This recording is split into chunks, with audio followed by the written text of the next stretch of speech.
Hello, in this video I'm going to show you how you can pair your Shokz OpenRun Pro earphones. So to do this, just find this button, click and hold it, and wait until this indicator starts blinking blue and red. There we go.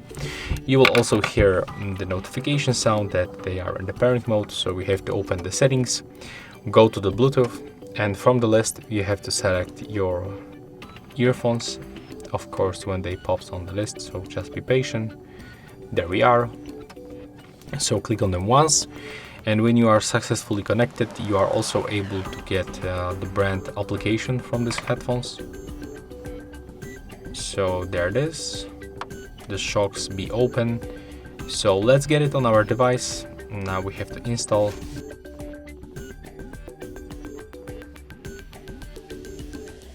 Right now we can open this application, accept the permissions,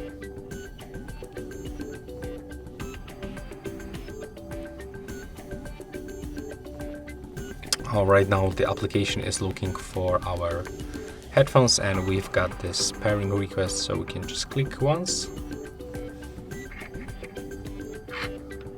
And as you can see right now, we are successfully connected. So yeah, that's all for this video. Hope you like it.